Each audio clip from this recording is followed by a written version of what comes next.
कळव्याला 52 बिल्डिंगना notice आल्या. शीळ, दिवा, डायगर इथे तर भीतीचं वातावरण आहे.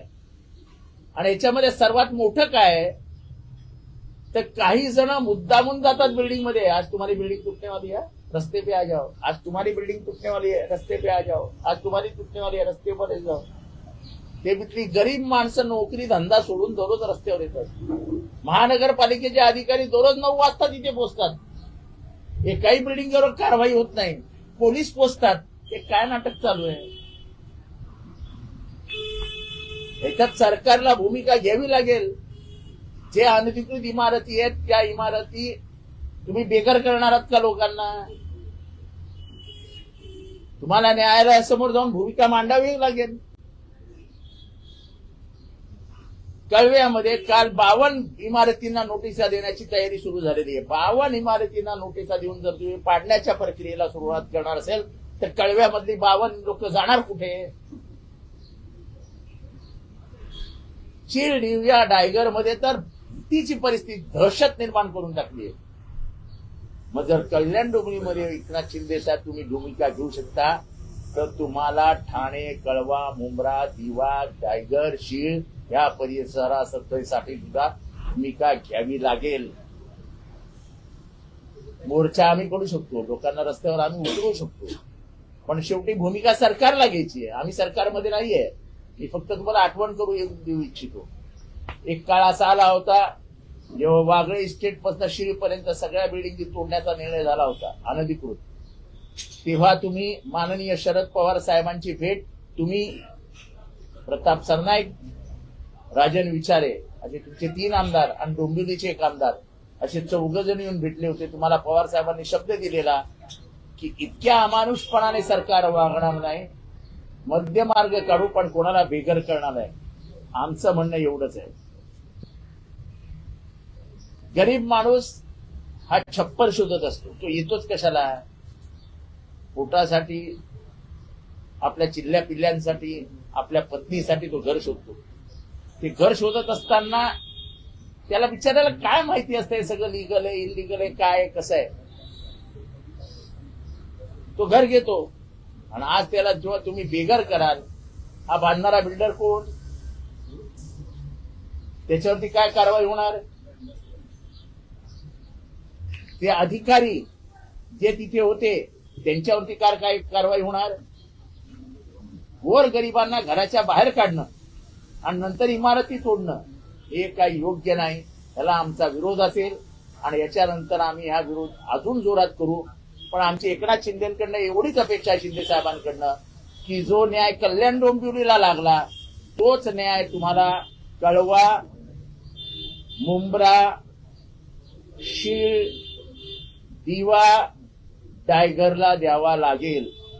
शीळ, दिवा, डायगरच्या इमारती सोडून तुम्ही त्यांच्यावर अन्याय आणि एकाला न्याय देऊ शकत नाही. समीरभाई, सरकार दुजाभाव करते का सर? पवार साहेबांनी दिलेला शब्द त्यांनी संतोलन पाळला. सुरू झालेला आहे. त्यावेळेपासून कळव्यामध्ये पाण्याचा प्रश्न देखील मोठ्या प्रमाणात रेल्वेवरती आलेला आहे. संपूर्ण कळवा भागामध्ये जे आहे ते पाणी कपात केलं जाते कुठेतरी अनेक महिन्यात असतात. हे मुद्दामून केलं जात आहे. कळव्यामध्ये पाणी नाही हे मुद्दामून केलं जात आहे. लोकांना गुडघ्यावरती आणायचं आहे. जबरदस्ती क्लस्टर क्लस्टर क्लस्टर क्लस्टर. आम्हाला नाही जायचं क्लस्टर मध्ये. तुमची का जबरदस्ती क्लस्टरची? आम्हाला आमच्या इमारती स्वयं विकसित करायच्या आहेत. आम्हाला एखाद्या बिल्डरला द्यायचं आहे, पण तुम्हाला मोठा बिल्डर आणायचा आहे. आणि जे बिल्डर चीटर आहेत असेच नेमके क्लस्टर मध्ये येत आहेत. कळव्यामध्ये जी काय क्लस्टरची जबरदस्ती सुरू झाली आहे ती जबरदस्ती कशासाठी आहे? ज्यांना जायचं असेल जातील क्लस्टरमध्ये, ज्यांना जायचं नाही त्यांच्या घरी तुम्ही लोक कशाला पाठवताय? दादागिरी कशाला करताय? तिथे एसआरए होऊ शकते, तिथे तुम्ही क्लस्टर आणताय. या ठाण्यातल्या सगळ्या एसआरएच्या योजना दाबून ठेवल्यात क्लस्टर क्लस्टर क्लस्टरच्या नावाखाली. अरे गोरगरीब झोपड्यांमध्ये राहतात 100 स्क्वेअर फीटचा. जर त्यांना 300 स्क्वेअर फीटचं हक्काचं घर मिळणार असेल तर त्याच्यामध्ये ते अडसर का आणताय? आणि माझं आजही मत आहे की एकनाथ शिंदे हा माणूस तसा नाहीये. हे आजूबाजूचे जे आहेत त्यांना जरा आवर घाला. पवार साहेबांनी शब्द पाळला होता म्हणजे कुठेतरी सरकार आमचं तेच म्हणणं आहे की पवार साहेबांनी एकनाथ शिंदेना दिलेला शब्द पाळला होता. शिंदे साहेब स्वतः आले होते भेटायला, तेव्हा पवार साहेबांनी पाळला होता. आज आमची एकनाथ शिंदे साहेबांकडून अपेक्षा आहे की तुम्ही शब्द द्या, पाळा, आणि जे गोरगरिबांना रस्त्यावर आणण्याचे जे प्रकार सुरू झालेले आहेत त्यांच्याकडे लोक कामावर जात नाहीये. बायका पोरांसह रस्त्यावर बसलेले असतात.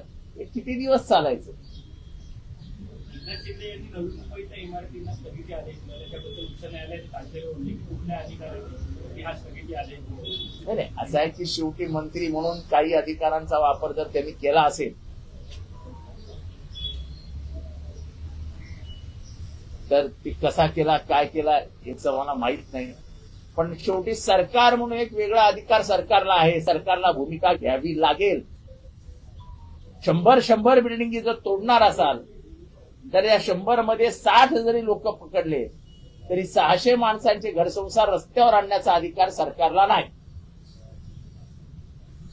असा जे प्रकार नळपाड्यामध्ये सुरू आहे त्या संदर्भात तुमचा मोर्चा एक व्हिडिओ केला होता. तुमचा काय प्रकार आहे तिथे बोलण्याची त्याच्याबद्दल? आता नळपाडा, गांधीनगर आणि बाजूचं एक नगर सुभाष नगर, या 3 नगरांचा एसआरए आपण 25-30 वर्ष बघतोय. तो एसआरए काय होतच नाही.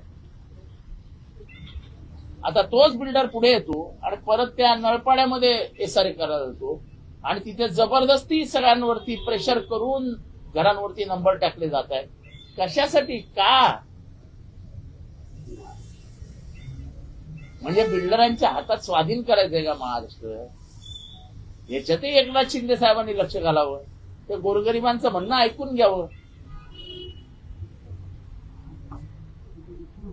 फसवणूक करणाऱ्यावरती गुन्हे शाखेकडनं कारवाई करण्यात येणार असं उपमुख्यमंत्री म्हणाले. त्यांना घरं मिळाले 65 इमारती डोंबिवलीत करण्यात. नाही, माझं तेच म्हणणं आहे की जी मायेची भूमिका तुम्ही कल्याण डोंबिवलीमध्ये घेतली, मी अभिनंदन केलं एकनाथ शिंदे साहेबांचं की त्यांनी चांगली भूमिका घेतली कल्याण डोंबिवलीमध्ये. मग ती भूमिका ठाण्यामध्ये, कळव्यामध्ये, दिव्यामध्ये, डायगरमध्ये, शीळमध्ये, मुंबऱ्यामध्ये कधी घेणार? कल्याण डोंबिवलीला एक नाही आणि ठाणेकरांना दुसरा नाही. आता कसं चालेल? आणि अनधिकृत इमारती काय फक्त कळवा, मुंब्रा, दिवा, डोंबिवली, आपल्या टायगर शील्ड या भागात आहेत का? वाघळे इस्टेट, किसन नगर, सावरकर नगर, परेरा नगर, तिथे काय सोसायटी उभे आहेत काय? लिगल आहे? तुम्हाला ठाण्यातल्या इलिगल बिल्डिंग बद्दल एक सार्वत्रिक भूमिका घ्यावी लागेल आणि सगळ्यांना एक समान न्याय द्यावा लागेल. ह्याच्यात जाती पाती धर्म आणू नका. मी अजूनही सांगतो, आमची एकनाथ शिंदे साहेबांकडून अपेक्षा आहे, ती अपेक्षा पूर्ण कर.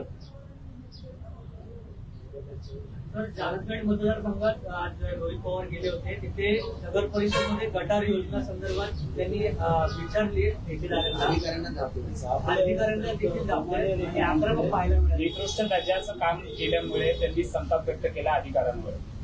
तर अंजली दमाने असं म्हणतात की काका तसा पुतणी. म्हणजे अधिकाऱ्यांनी ज्या चुका केल्या त्या सगळं झापलं जातं. अधिकाऱ्यांनी चुका केल्या तर झापायलाच पाहिजे ना. त्याच्या चुकीचं काय? ऍटिट्यूड दाखवू नको असं देखील त्यांचं म्हणणं. रोहित पवारांचा ऍटिट्यूड दाखवू नका अधिकाऱ्यांना. अधिकारी ऍटिट्यूड दाखवतात. हे काय नवीन आहे का आता महाराष्ट्रात? राज्य व्यवस्था ही आता राजकारण्यांच्या कमी हातात आणि अधिकाऱ्यांच्या जास्त हातात आहे. अधिकारीच महाराष्ट्र चालवत आहेत. कोण विचारतं आमदार खासदारांना? कोण विचारतं? कोण आमदार खासदारांना? बिल्डिंगचे पैसे का आमदार खासदार खातात? अनधिकृत बिल्डिंगचे 200 रुपये स्क्वेअर फीट स्लॅबला लागायचे, एका अधिकारी घ्यायचे, आमदार खासदार घ्यायचे? कोण घ्यायचं?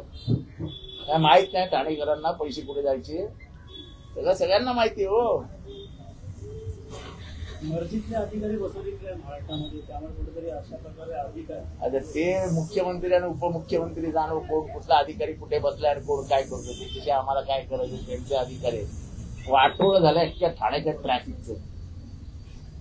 5 मिनिटाचं अंतर कापायला 1-1 तास लागतो, 1-1 तास. आम्हाला काय हे ठाण्यात पाणी नाही, ठाण्यात कचरा कुंडी नाही, ठाण्यातली वाहतूक व्यवस्थाचे 12 वाजले. हम खुश आहे. हे श्रींचं सरकार आहे. काय बोलायचं.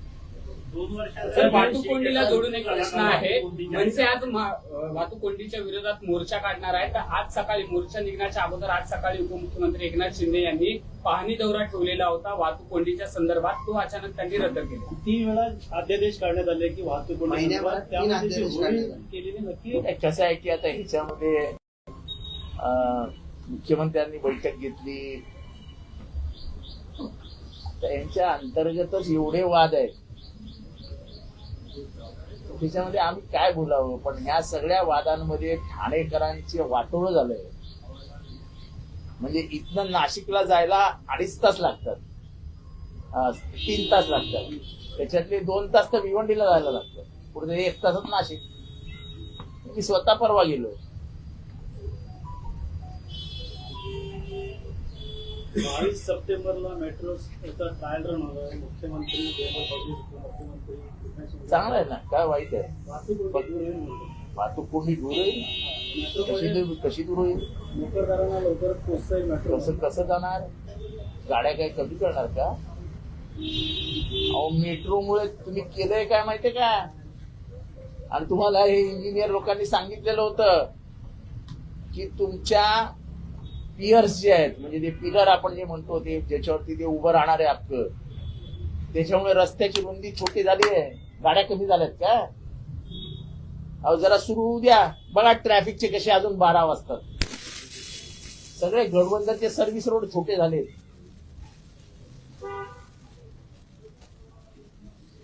असं नुसतं ही वरवरची जी काय रंगरंगोटी चालू आहे, लिपस्टिक लाली चालू आहे, त्याच्याने शहर सुधारत नाही. मुळात सौंदर्याची हानी करून टाकली तुम्ही.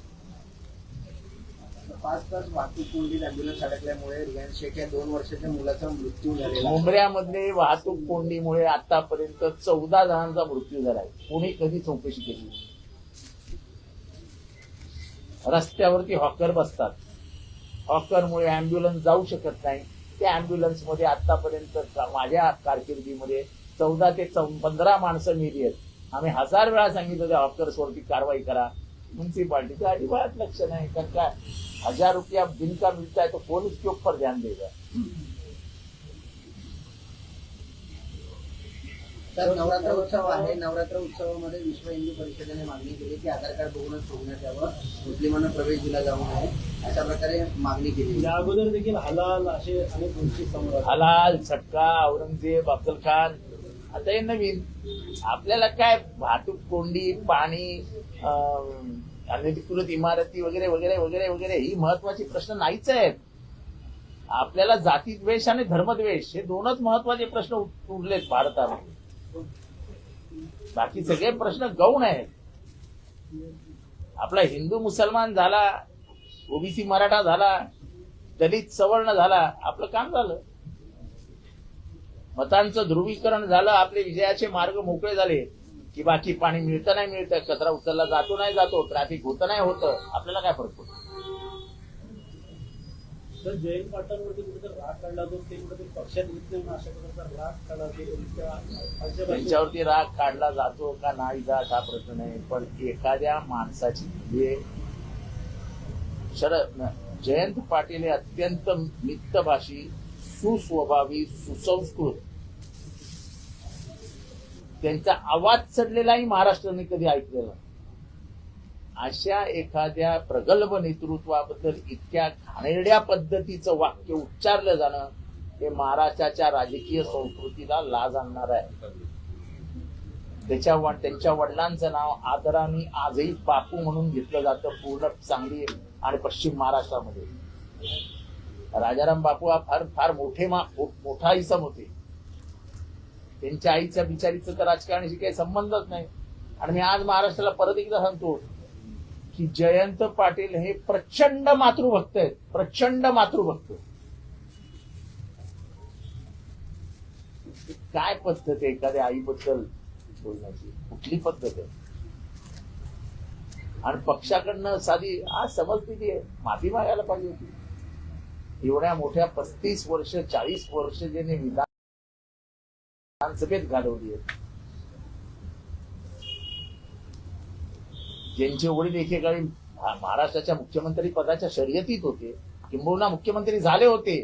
जर तुम्हाला आतमधली गोष्ट सांगितली तर कधी महाराष्ट्राला आश्चर्य वाटेल की एकदा इंदिरा गांधींचा स्वतः राजाराम बापूंना फोन आला होता की तुम्हाला मुख्यमंत्रीपदी बसायचं आहे, तयारीला लागा. हे मी आज जे बोललोय ते जयंत पाटलांना आवडणार नाही, आणि आपण जयंत पाटील लहान होते, जयंत पाटलांनी सुचवलं होतं.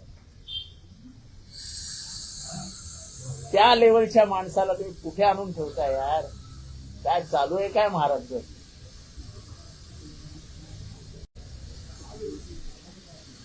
यशवंतराव चव्हाण मुख्यमंत्री असताना प्रख्या अत्रेंनी टिप्पणी केली होती, मात्र प्रख्या अत्रे घरी जाऊन माफी मागितली.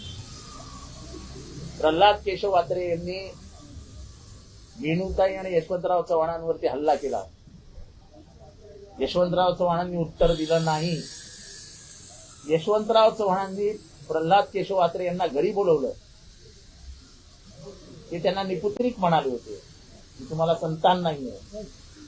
यशवंतराव चव्हाणांनी सांगितलं की 1942च्या लढ्यामध्ये झालेल्या लाठी हल्ल्यामध्ये वेणूला, तेव्हा ते वेणू म्हणायचे, वेणुताईंच्या गर्भाशयाला मार लागला आणि त्याच्यामुळे आता तिला म्हणजे ती गर्भवती राहू शकत नाही. मोठ्या मनाचे प्रल्हाद केशव वात्रे बाहेर आले आणि तुम्ही या महाराष्ट्रासमोर यशवंतराव चव्हाणांची माफी मागितली. ही महाराष्ट्राची संस्कृती हो, ही महाराष्ट्राची संस्कृती.